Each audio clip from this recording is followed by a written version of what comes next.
రౌడీలు తరుముతుంటే ఈ అన్నయ్యలే కాపాడారమ్మా. అబ్బా.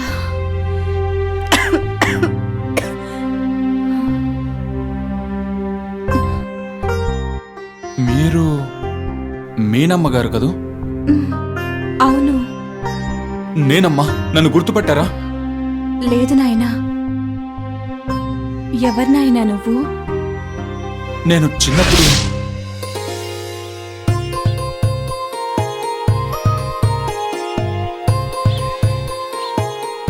సమ్మయ్య అంటే నువ్వేనా? అవునయ్యా. గత 5 సంవత్సరాలుగా బ్యాంక్ లోన్ కట్టనందుకు గాను ఈ ఇంటిని, పశువుల్ని, ఎడ్ల బండిని, ఈ సామాన్లని జప్తు చేస్తున్నాం. వేలం వేసి నీ బాకీ కింద జమ కట్టుకుంటాం. బాగుందయ్యా, చాలా బాగుందయ్యా. వీటన్నిటిని వేలం వేసేవాళ్ళు ఈ రైతన్న తలను కూడా వేలం వేస్తే ఇంకా బాగుంటుందయ్యా. ఏంట్రా తెలివితేటలు చూపిస్తున్నావా? అయినా నిన్ను వేలం వేస్తే కొనే వెదవలు ఎవరు? భూమి మీద బియ్యం పూసిపోతాయని తినడానికి ఉన్నట్టున్నావు. అయినా నువ్వు రైతువేంట్రా? ఆఫీసర్ గారు, మర్యాద మర్యాద తప్పొద్దండి. రైతంటే అంత చులకనగా కనిపిస్తున్నాడా? రైతంటే దేశానికి అన్నం పెట్టే అన్నదాతండి. అలాంటి వాడితోటి అమర్యాదగా మాట్లాడకండి. అబ్బో, రోషం పొడుచుకొచ్చిందా? అంత పౌరుషం ఉంటే మా బాకీ మాకు పడే వెళ్ళిపోతాం. అయ్యా, బ్యాంకులకి లక్షల కోట్లు కొట్టి విదేశాలకి పారిపోయే వ్యాపారస్తుని కాదయ్యా నేను. చెమట చెనును నమ్ముకున్న రైతునయ్యా. అయ్యా, మీ అప్పు తీర్చాలనే పంట వేశాను. అదేంటో వరుణదేవుడు కూడా కరుణించలేదు. నాటిన మొక్కలు నీటి జాడలేక ఎండిపోయాయి. ఎరువేసి ఉన్న మొక్కలను బతికిద్దామంటే కల్తీ ఎరువులు కన్నీళ్లే మిగిల్చాయి. పంట చేతికొచ్చే సమయానికి ప్రకృతి పగబట్టి వడగళ్ళు తుఫాన్ తోటి బీభత్సం సృష్టించి పంటను నాశనం చేశాయి. ఆదుకోవాల్సిన ప్రభుత్వం హామీలు ఇచ్చి ఆవలింతలు పడుతుంది. సాయం చేయాల్సిన గవర్నమెంట్ సాగులు చెబుతుంది.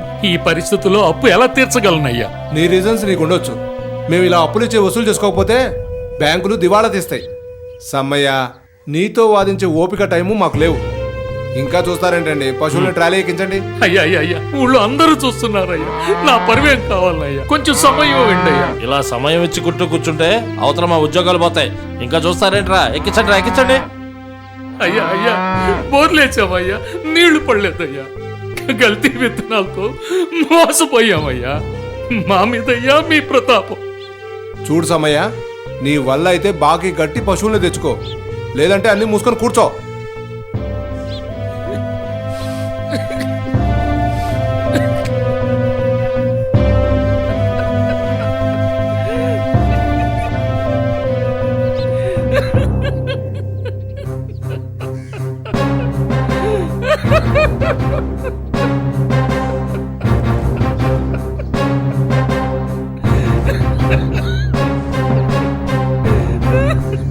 పాపం ఎలా చనిపోయాడు? జరిగిన అవమానానికి విషం తాగి చనిపోయారు. రుణమాఫీ చేస్తామని ఎన్నికలప్పుడు అన్ని పార్టీలు వాగ్దానం చేస్తారు. బ్యాంకుల వాళ్ళు మాత్రం వడ్డీతో సహా అప్పులు వసూలు చేయడానికి జప్తులు చేస్తూ ఇలాంటి రైతులు ఉసురు తీస్తున్నారు. ఇలాంటివి బయటికి రావు, రైతుల బతుకులు మారు. పాప ఇతని భార్య పిల్లలు. భార్య 2 ఏళ్ల క్రితమే చనిపోయింది. కొడుకు చదువుకుంటున్నాడు. ఎవ్వరూ పట్టించుకోరు. సెంటు భూమి లేదు. ఆ ఇల్లు తప్ప దాన్ని కూడా జప్తు చేశారు. కౌలుకు తీసుకున్నాడా ఇతను? ఒకప్పుడు సొంత రైతు. వ్యవసాయం చేసి చేసి కౌలు రైతుగా మారాడు. చివరికి దహన సంస్కారాలు చేసే నాదుడు కూడా లేకుండా పోయాడు. అయ్యో పాపం, ఇలాంటి పరిస్థితి ఎవరికీ రాకూడదు. పదండి వెళ్దాం.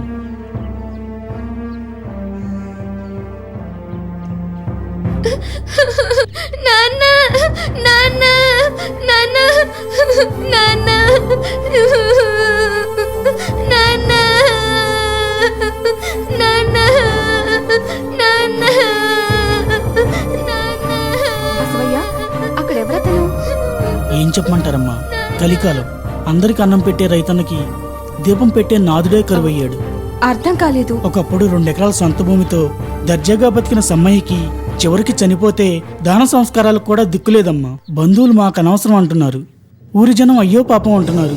కానీ మానవత్వంతో ఒక్కళ్ళు కూడా ముందుకు రావట్లేదమ్మా. అప్పుడే చనిపోయి 8 గంటలైంది. ఆ పసివాడు అనాథైపోయాడమ్మా. అన్నదాత ఎప్పటికీ అనాథ కాదు బసవయ్య. రైతెప్పుడు రారాజే. ఆ దేవుణ్ణి పైనున్న దేవుడి దగ్గరికి సకల మర్యాదలతో పంపించు. ఇవిగో ఈ గాజులు తీసుకెళ్ళు. అమ్మా చెప్పింది చెయ్యి. ఆ మహానుభావుడికి నివాళులు అర్పించు. అలాగేనమ్మా, అలాగే. మానవత్వం చావలేదమ్మా, బతికే ఉంది, బతికే ఉందమ్మా. అలాగేనమ్మా. బాబు, నాన్న, నీకమ్మా నాన్న లేకపోయినా నేనున్నాన్రా. నిన్ను మదర్ తెరిసా స్కూల్లో జాయిన్ చేసి గొప్పవాణ్ణి చేస్తాను. For more updates, like, comment, subscribe to our channel.